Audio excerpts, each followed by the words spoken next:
Alright, तो अब हम शुरू करने वाले हैं माइक्रो टेस्ट 4 के सॉल्यूशंस के साथ। तो सबसे पहला सवाल है हमारे पास ये, जिसका सॉल्यूशन मैंने साथ में लिखा हुआ है। तो ये सवाल आपका जेई मेंस 2021 में आया हुआ सवाल है और ज़रूरत से ज़्यादा आसान सवाल है ना। तो माइक्रो टेस्ट में जनरली मैं जैसे सवाल देता हूँ उनमें सबसे कुछ आसान सवालों में से ये एक है। सिंपली आपको कैलकुलेट करना है limit x tend to 0 integration of 0 से लेके x sine under root T D T, और डिनोमिनेटर आपका x क्यूब। तो इसको सिंपली हम डिफरेंशिएट कर देंगे। बस ये है, ऊपर में आपको जो है मेरा मतलब न्यूमरेटर में लेबनिज़ फार्मूला याद होना चाहिए। तो बहुत बेसिक चीज़ है, जिसको याद नहीं है एक बार कमेंट सेक्शन में बताना। सिंपली एक फार्मूला याद करना है और वो नहीं हुआ तो 5 नंबर का डिफरेंस क्रिएट हो जाएगा या फिर 4 नंबर का, जो कि बहुत ज़्यादा है। जो ऊपर लेबनिज़ फार्मूला लगा दोगे उसके बाद आपका आ जाएगा sine x multiplied by 2x divide by 3x square. ये x से x जो है हमारे कैंसिल हो जाएंगे, तो ये बन जाएगा आपका 2/3 multiplied by sine x upon x. और हम जानते हैं साइन एक्स अपॉन एक्स जो है लिमिट x टेंड्स टू 0 पर क्या होता है 1, है ना। तो यहाँ से हम कुछ चीज़ें एक्सट्रैक्ट कर लेते हैं। इसको आने के लिए क्या क्या चीज़ें पहले से आपको पता होनी चाहिए। ये 3 ऑब्वियस चीज़ें होती हैं जो कि हम जेई में पढ़ते हैं। लेबनिज़ फार्मूला, एल हॉपिटल रूल और साइन एक्स अपॉन एक्स हमारा 1 के बराबर होता है। इन तीनों में से कोई भी ऐसी चीज़ें जो अगर आपको नहीं आती तो अभी वीडियो पोस्ट करके पहले इसे जाके याद करो, ये फिर समझो ये है क्या। फिर हम अगले सवाल की तरफ बढ़ते हैं। तो इस बार जो सवाल है ये हमारा एक सर्कल्स चैप्टर का सवाल है। सवाल कह रहा है कि X square plus Y square minus 2x minus 6y plus 6 equal to 0 आपका एक सर्कल है जिसका की डायमीटर, यानी कि इस सर्कल का डायमीटर जो है वो किसी और सर्कल की कॉर्ड है, और जिस सर्कल की ये कॉर्ड है उस सर्कल का सेंटर आपका 2,1 है। तो आपको रेडियस जो है बतानी है उस सर्कल की जिस सर्कल की इस सर्कल का डायमीटर कॉर्ड है। तो सबसे इंपॉर्टेंट चीज़ें यहाँ पे पहले जल्दी से इसका ग्राफ प्लॉट कर लो, किस तरह से विजुअली दिखेगा देखने में। तो दर्शकों ध्यान से देखिए, मैंने यहाँ पर 2 सर्कल बना लिए है ना। तो एक सर्कल है जिसका डायमीटर किसी और सर्कल की कॉर्ड है, यानी कि ये जो छोटा वाला सर्कल है इसका जो डायमीटर मैंने इस तरह से बनाया है, ये सही डायग्राम बना लेते हैं, थोड़ा चीज़ों को बड़ा करके समझते हैं। तो छोटे वाले सर्कल का जो डायमीटर है वो बड़े वाले सर्कल की कॉर्ड है। तो इस तरह का ही मैंने फिगर बनाया, लगभग देखने में एडजस्टमेंट बिल्कुल सही आ रहे हैं। जो छोटे वाले सर्कल का डायमीटर है वो बड़े वाले सर्कल की कॉर्ड है ना। अब सवाल देख लेना दोबारा। तो इसने हमें ये और दे रखा है कि जिस सर्कल की ये कॉर्ड है उस सर्कल का सेंटर आपका 2,1 है। तो इस सर्कल को हम लाते हैं और बड़ा कर लेते हैं। तो हमें दे रखा है कि इस सर्कल का सेंटर जो है हमारा यहाँ पर 2,1 हो जाएगा, और आपको इसी सर्कल की जो है रेडियस बतानी है, यानी कि ये लेंथ आपको बतानी है। ऑलराइट, आपको ये दे रखा है कि जो छोटा वाला सर्कल है इसकी तो आपको पूरी इक्वेशन ही दे रखी है। तो इसका हमारा सेंटर जो है वो है 1,3। इस इक्वेशन को हम देख के बता सकते हैं डायरेक्ट, है ना, माइनस जी कॉमा माइनस एफ। तो ये मैंने यहाँ पे लिख दिया 1,3। अब ये मैंने एक लाइन बना ली जो कि हमारे बड़े वाले सर्कल की रेडियस है और यही लेंथ हमको निकालनी है। तो अगर आप ध्यान से देखेंगे तो यहाँ पर आपका एक राइट एंगल ट्राइंगल बन जाएगा, है ना, क्योंकि मैंने बड़े वाले सर्कल के सेंटर से उसकी कॉर्ड पर एक परपेंडिकुलर डाला है। जब मैं किसी सर्कल की कॉर्ड पे उसके सेंटर से परपेंडिकुलर डालता हूँ तो ये उसके मिड पॉइंट पे जाके गिरेगा। इस कॉर्ड का जो मिड पॉइंट है, इस कॉर्ड की बात कर रहा हूँ, इस कॉर्ड का जो मिड पॉइंट है वो छोटे वाले सर्कल का सेंटर होगा, क्योंकि ये कॉर्ड उस छोटे वाले सर्कल का डायमीटर है और डायमीटर का मिड पॉइंट क्या होता है, सेंटर। It's that obvious. वैसे तो काफ़ी सारे लोगों के लिए क्लियर हो जाना चाहिए, बट काफ़ी सारे लोग हैं यहाँ पे जो सॉल्यूशंस के थ्रू चीज़ें सीख लेते हैं जिनके बेसिक्स क्लियर नहीं है। तो मैं चीज़ों को बहुत ज़्यादा एलैबोरेटेड वे में बता रहा हूँ। ऑलराइट, तो आपको सबसे पहले डिस्टेंस कैलकुलेट करना है 2,1 और 1,3 के बीच का। तो ये मैंने कर दिया 2 - 1 का होल स्क्वायर और 3 - 1 का होल स्क्वायर, ये आपका आता है 1 square plus 4 square. Sorry 1 square plus 2 square आएगा, दैट इज इक्वल्स टू 4।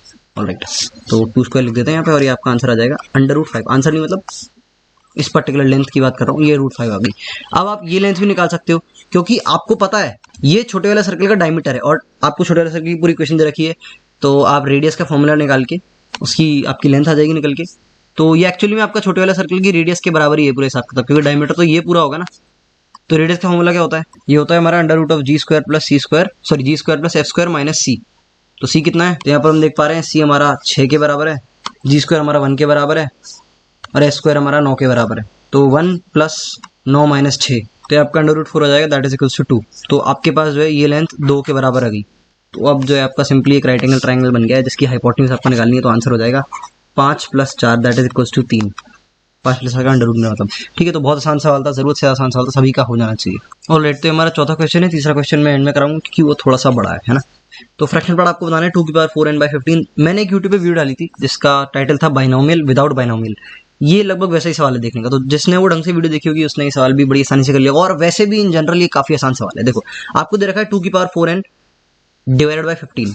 तो जिन लोगों को बेसिक से चीजें नहीं आती मैं थोड़ी सी एक्सप्लेन कर देता हूँ। यहाँ पे जो 2⁴n होती है उसे हम लिख सकते हैं 2⁴ और उसकी पावर n। तो यहाँ पर पावर मल्टीप्लाई हो जाती है तो ये 4n हो जाएगा। अब ये 2⁴ जो है ये 16 हो जाता है, तो ये जो है आपका 16 के बराबर हो जाएगा। 16 की पावर n डिवाइड बाई 15, 16 को हम लिख सकते हैं 15 प्लस 1, है ना, 15 प्लस 1 की पावर n बराबर डिवाइड बाई 15, ये मैंने यहाँ पर लिखा हुआ है। उसके बाद मैंने इसे 1 प्लस 15 लैम्डा बाई 15 क्यों लिख दिया भाई, ध्यान से सुनना जिन लोगों को नहीं पता है, बायनोमियल एक्सपेंशन यहाँ पर याद होना चाहिए आपको, है ना।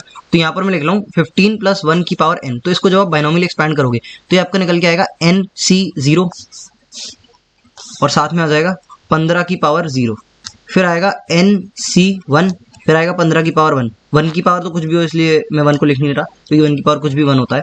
फिर अगला टर्म आएगा NC2, 15 की पावर 2, इस तरह से कंटिन्यू करते हुए कंटिन्यू, एंड में जो टर्म आएगा वो आएगा 15 की पावर n, सॉरी NCn 15 की पावर n, है ना ये। अब ध्यान से देखोगे तो पहले टर्म के अलावा जितने भी सारे टर्म्स हैं उनमें 15 जरूर आ रहा है एक, है ना। तो उन सबसे अगर हम 15 कॉमन ले लेंगे तो ये आपका बन जाएगा NC0 15 की पावर 0 प्लस 15 मल्टीप्लाइड बाय कुछ इंटीजर, मैं उसको लैम्डा मान लूँ, कोई दिक्कत नहीं, लैम्डा मान सकते हैं थोड़ी देर के लिए। और ये जो टर्म है इसकी वैल्यू 1 के बराबर है, तो ये आपका हो गया 1 प्लस 15 मल्टीप्लाइड बाय लैम्डा।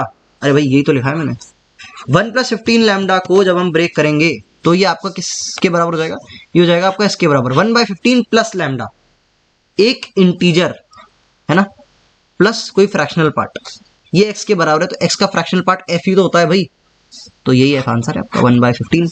खेल खत्म, इतना आसान सवाल था। मैंने इसको इस तरह से समझाया है कि अगर किसी ने कंसेप्ट नहीं सीखा है तो वो इस सवाल को देख के सीख जाएगा, थोड़ा टाइम लगा बट ठीक है, वर्थ इट अगर आप ढंग से कर लेते हो उसे। एनीवे, तो अगला सवाल है हमारे पास, determinant of adjoint of KIN is equals to what. Determinants की प्रॉपर्टीज की मैंने 2 वीडियो बना रखी हैं जिसमें मैंने 1 मिनट में डिटर्मिनेंट्स की 10 प्रॉपर्टीज एक्सप्लेन करी है, वैसे 9 है पर ठीक है 10 मान लो। तो वो दोनों वीडियोस जो है आपको एक पर्टिकुलर पैटर्न में देखनी है, वो मैं बाद में बताऊंगा किस पैटर्न में देखनी है जिनसे आप उनका बेस्ट पॉसिबल यूज उठा पाओ। एनीवे, तो ये सवाल है हमारे पास स्क्रीन के सामने।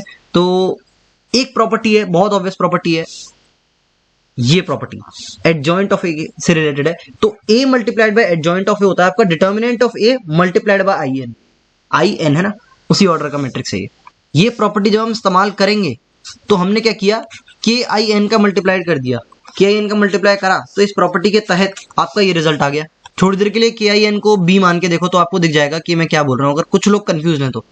अब हमने क्या किया भाई, हम K को उधर ले गए, तो जब हम K को उधर लेके आएंगे तो बेसिकली ये स्टेप आएगा, थोड़ा मैं सफाई से लिख देता हूँ, एक एक करके लिख देता हूँ आपके लिए, यहाँ डायरेक्टली मैंने आंसर लिख दिया है। तो डिनोमिनेटर में तो हमारा क्या आएगा, ध्यान रखना कि एक इंटीजर है तो उसको हम, या फिर नंबर है मेरा मतलब, तो उसको हम इधर उधर क्रॉस मल्टीप्लाई कर सकते हैं, और कोई अगर वो मैट्रिक्स से डिटर्मिनेंट होता ऐसे इधर उधर हम मल्टीप्लाई नहीं कर सकते, sorry I take my words back, determinant को कर सकते हैं क्योंकि वो भी एक वैल्यू निकल के आती है, मैट्रिक्स को इधर उधर मल्टीप्लाई नहीं कर सकते ऐसे ही रैंडमली, है ना, पर्टिकुलर पैटर्न में करना होता है। एनीवे, तो सबसे पहले इस k को हम इस डिटर्मिनेंट से बाहर निकालेंगे तो ये निकल के आएगा आपका k की पावर n, है ना।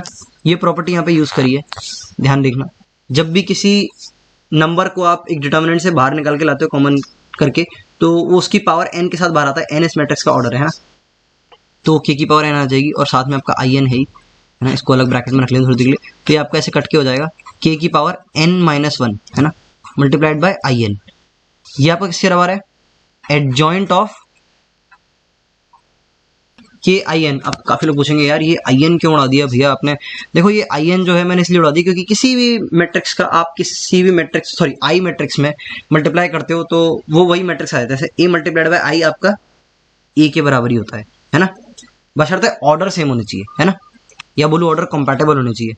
ऑलराइट, तो ये आपका निकल के आ गया भाई, हमें इसका डिटर्मिनेंट चाहिए, इसका डिटर्मिनेंट करेंगे तो ये प्रॉपर्टी फिर से यूज करेंगे दूसरी बार, तो ये आपका इस बार निकल के आएगा k की power n multiplied by n-1, साथ में determinant of IN, determinant of IN हम सभी जानते हैं 1 के बराबर होता है, तो ये आंसर आपका आ गया k की पावर n इंटू n-1। बहुत आसान सवाल था, 1 मिनट का सवाल भी नहीं था, इनफैक्ट इस पेपर में सारे ही सवाल बहुत आसान है, और कमाल की बात है पहले 2 सवाल हैं वो जेईई मेंस में आपके आ रखे सवाल है ना, तो ये हो जाने चाहिए, है ना, बहुत ज़रूरत से ज़्यादा आसान सवाल थे। इसके बाद फिर से एक और आसान सवाल, कुछ लोगों ने तो पेपर पूरा ही अटेम्प्ट कर लिया क्योंकि ये आसान था।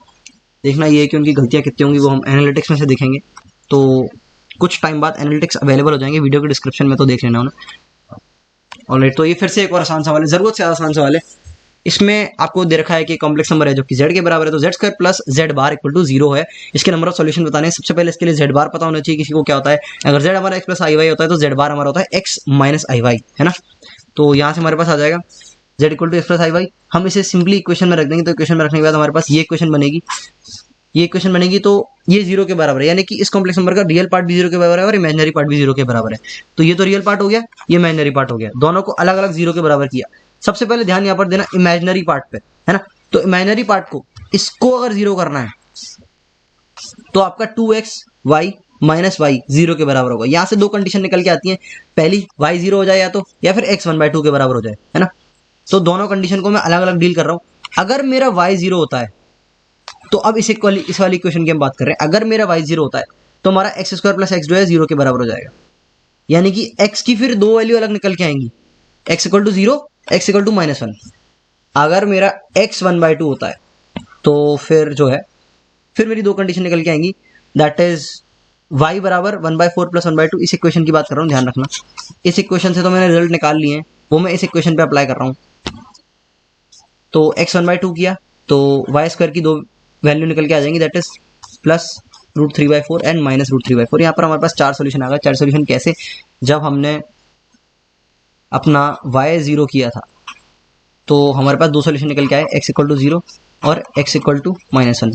जब हमने x अपना 1/2 के बराबर किया तो हमारे पास दो सोल्यूशन निकल के आए, y बराबर √3/4 और y बराबर माइनस √3/4। तो ये इक्वेशन सॉल्व करने का एक स्टैंडर्ड पैटर्न होता है।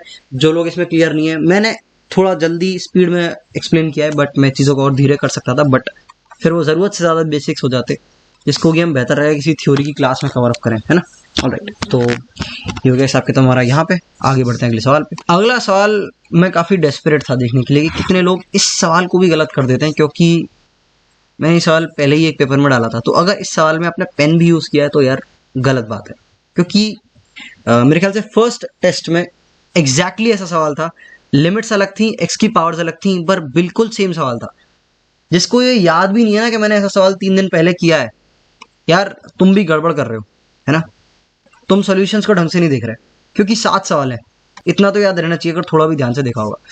तो बताना एक बार कमेंट सेक्शन में, अगर तुम फेयर हो मेरे साथ और अपने साथ, कि तुम्हें याद था कि नहीं कि ये सवाल पहले आ चुका है ऑलरेडी।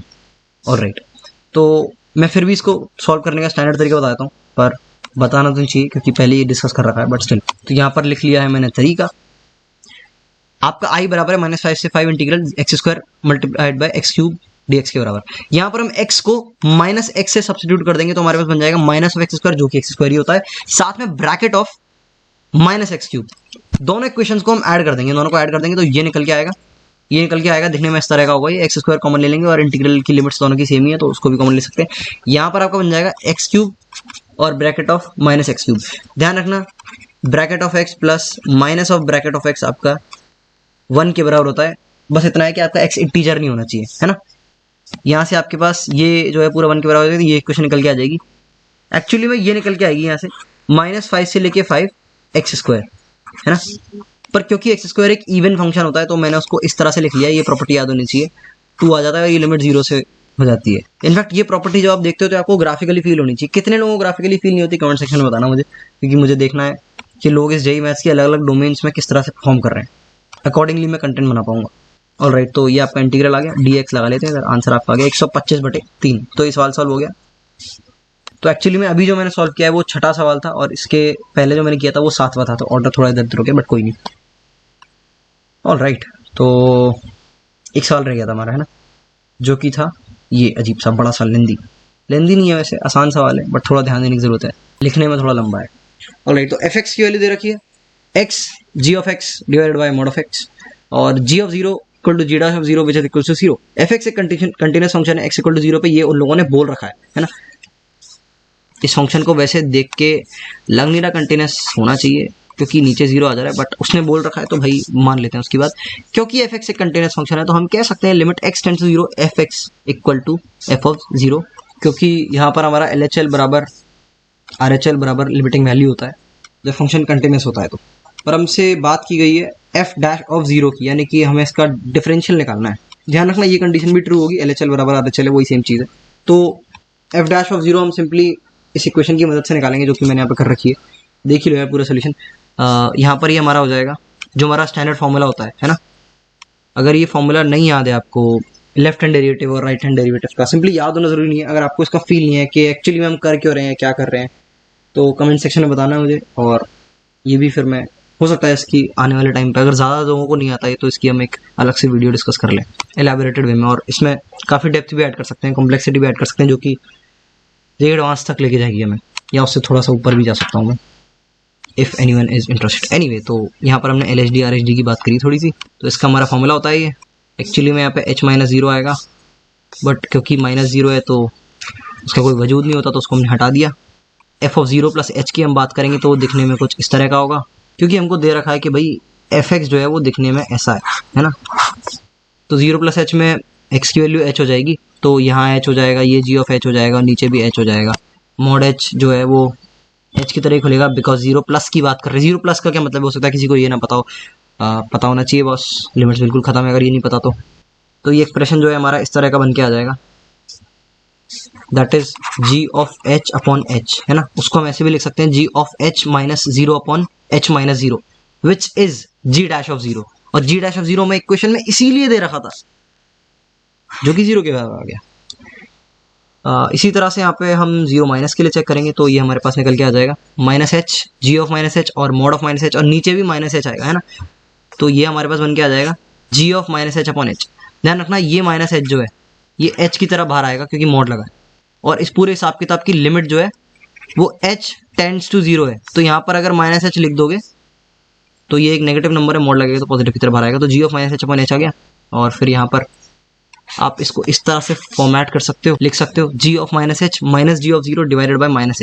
एक्चुअली -h-0 होगा, बट क्योंकि 0 का कोई वजूद नहीं है एक माइनस के साथ तो हम उसे हटा देते हैं। ये आपका g'(0) के बराबर है दिखने में। तो इस तरह से आपके पास आ गया LHD RHD बराबर है, दोनों 0 के बराबर है, तो भाई फंक्शन जो है डिफरेंशिएबल भी है, तो आंसर 0 के बराबर है। आपको सिंपली अगर जिससे नहीं हुआ है, वैसे कायदे सारे सवाल आसान है, देखो एक भी सवाल ऐसा नहीं था इसमें कुछ अलग हो रहा हो। यहाँ पे ये क्यों दे रखा है आपको यहाँ पर नजर डालनी थी, भाई क्यों दिया है मुझे g'(0) के बारे में इन्फॉर्मेशन, तो यहाँ से पता चलता है कि g'(0) का एक्सप्रेशन आपको वहां से फॉर्मुलेट करना है और उससे आपका आंसर आ जाएगा। तो सारे सवाल मेरे ख्याल सॉल्व हो गए, पेपर बहुत आसान था, जरूर से आसान था, सभी का अच्छा जाना चाहिए, कायदे से एवरेज स्कोर ज्यादा होना चाहिए। देखते हैं एनालिटिक्स में और मिलते हैं अगली वीडियो में।